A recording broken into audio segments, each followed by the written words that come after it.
Okay, guys, we're ready to learn Parshas Tetzaveh here on another freezing night. Of course, nice, warm, and toasty in here at the Southside Sandwich Shop. Everybody got their hot bowl of cholent ready to go as soon as we're done with the shiur. And tonight, cholent is being served in the Shai anniversary dinner cups over here. And we encourage everybody. Very, very, very worthy organization. S.S.S. goes into this organization this Sunday night.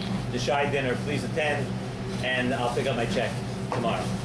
Anyway, I'd like to begin with the beautiful vort from the Nesiv Shalom at the beginning of this week's parsha. At the beginning of Parshas Tetzaveh, we discuss the olive oil that was used for the menorah in the Mishkan. The Medrash Rabbah brings a pasuk when discussing this inyan of the olive oil that goes in the menorah. The Medrash Rabbah at the beginning of the parsha brings a pasuk. The pasuk says as follows: Zeis ranon yofe pri toyar kora Hashem shemcha. A pasuk in Yirmiyah that HaKadosh Baruch Hu refers to Klal Yisrael as a Zeis ranon, as an olive. This is what the Medrash brings down. Notice Klal Yisrael's nimshal to a Zayis. It's a compliment. So that we could right away ask, we know that Klal Yisrael at different times is nimshal to other fruits. Why over here does the Medrash bring out, when it's looking to say a tremendous shavach for Klal Yisrael, it says that Klal Yisrael is nimshal to a zayis, when we know sometimes Klal Yisrael is nimshal to a gefen, an esrog, tapuach. I'm just thinking off the top of my head. I don't know. There must be more too. So the Medrash says that the reason we are saying a compliment to Klal Yisrael that they're nimshal to a zayis is because if you look at the way olive oil is processed from a zayis, if you look at the way a zayis is treated, we could compare that to Klal Yisrael. Have you ever watched someone harvest an olive to make olive oil? You see that the olives get whacked off the tree, they get beaten, they get smashed, they get everything that you could possibly conceive to destroy an olive is actually done to the olive, and out of that comes this beautiful new product. The finished product is olive oil. So Zok the Nesiv Shalom from this Medrash that the same thing is Klal Yisrael. Klal Yisrael is the same. That Klal Yisrael goes through Gullus, and we go through Shver Matzavim, and we go through hard times, and we're beaten, and we're put down in every which way conceivable. But what comes out of that? What comes out of that is that at the end, Klal Yisrael wakes up, and Klal Yisrael does tshuva.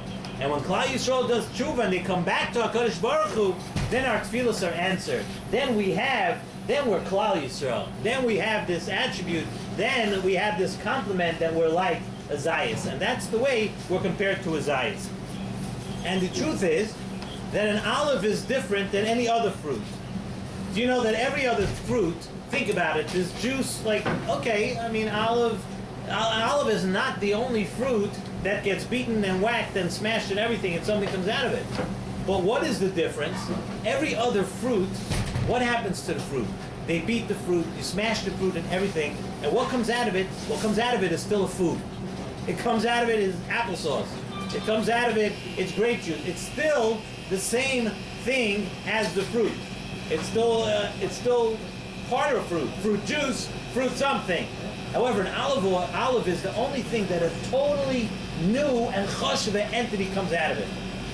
It's something, and what is it? Not only is it something, it's something which you can light and brings forth a further light. Olive oil is something which you light, and it lights the way further. So that's why an olive, it's a totally new metzias. It's different than the other ones. And the Nesiv Shalom says that this really represents each yid. Every single yid has a chelik elokam mimal inside him. Every yid has a chelik of HaKadosh Baruch Hu inside himself. But many times it's very, very hidden. Well, how does a person bring out his chelik elokam? The way a person brings out is by breaking his midas. Sometimes it's covered over by the things that we do and the way we go about our day and the ruts that we get stuck in and the things that we get used to doing and the habits that we take, the habits that we do things so habitually that we we forget how to actually act like a Yid is supposed to act. Zokt in Siva Shalom, that by breaking your midas, a whole new person comes out. It's not the same person, just a little altered. Now he's a fruit juice. Now he's an applesauce. Now he's a different form of the same fruit. And I see people smile. I didn't mean to insult anybody here. But it's a totally new entity. A Yid that breaks his midas. A Yid that changes his midas, a Yid that works on himself, is not the same person he was yesterday. He's a totally new thing. And Zokin Siva Shalom, that is what the Medrash is saying, that we're nimshal to a Zayis. Because a Zayis, sometimes it's hard, and sometimes it's tough, and you have to work it out, and you have to beat it, and you have to do things.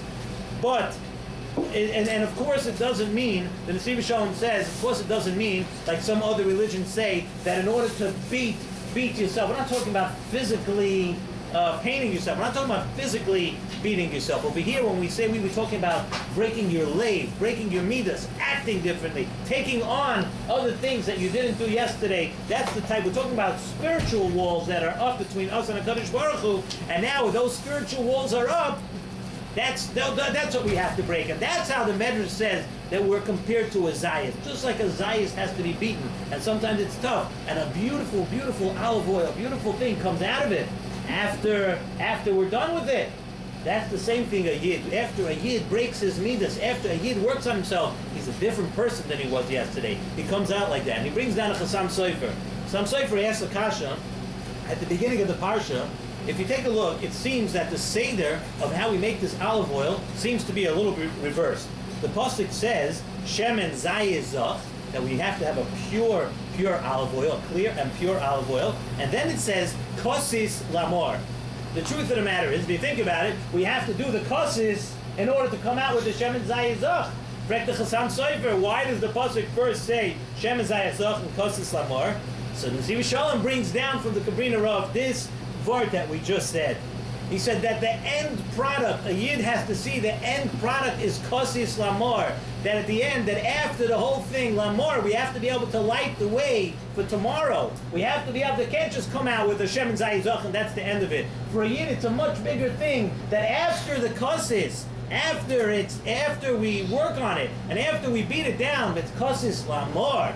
And that's why he says also, it's brought down that the shemen has to be kosis lamor, veloy kosis lamanachas. Has to be so pure, more pure than the oil that was used for the menachas. So Zaktim Siva Shalom, he said what it means. Kosis lamor means in order to light the way. Veloy kosis lamanachas, he says, no, not like some people think that you beat. Don't make yourself into a carbon. Don't beat yourself down where you're so depressed and you can't get up and you think that's the way the 21st century, the people, the way the Goyim look at it. Yeah, you beat yourself and you bang your head in the wall and you say, what did I do? That's not what we're here for. We're here that you should be, from the cusses, should come out a more, should come out a light that's able to light the way for you for tomorrow. That you change your midas, you change your behavior. It's not often that we go off, I want to go off a little bit on a tangent here. It's not often that we discuss, that we get into current events. Even though it's a subject that I happen to enjoy very much, a little politics, not local politics.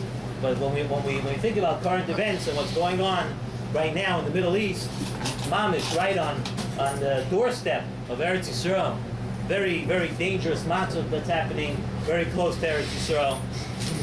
And I wanted to just say a word and bring to our attention something that we could learn, and something we all know, and the Mefarshim bring down, it's brought down in many places, that everything that happens in the world, everything that happens anywhere in the world, whether there's Yidden there or there's no Yidden there, whichever side it could be, in the Far East, Far West, whatever you want to say, there's always a message for Klal Yisrael.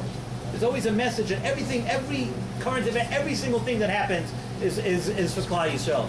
And what the Mefarshim say is it's not pshat that it's for Klal Yisrael, where you say, you hear the current events, you hear it on the radio, and then you say, okay, heard what happened in Egypt today. They said this, and they said this about Eretz Yisrael. Now could you fill up my cup of chon? It was supposed to be affected by it. But the bottom line is, we have to know that every message is for Klal Yisrael. Yadber, the voice is coming through Egypt, but it's talking to Klal Yisrael. It's talking to us. And Mirz Hashem, let's hope that Yeshua Hashem Keherifai, and the situation looks crazy over there. It's totally out of hand. Everybody was 100% sure that he's stepping aside. And I was thinking to myself the whole time, this guy wants to step aside. He's got billions and billions of dollars. He's got a great life over there. He's not going anywhere. And they say tomorrow is going to be a tough day over there. But the bottom line is we have to understand that this is a message for Klal Yisrael, that we have to talk to do tshuva. We have to understand that we can't be yet tomorrow. We cannot be the same person we are today. And that's a lesson we learn also from the beginning of Parshas Tetzaveh. The same way the Zayis is a different product once you work on it. The same thing, each and every one of us could go about it and do the same thing.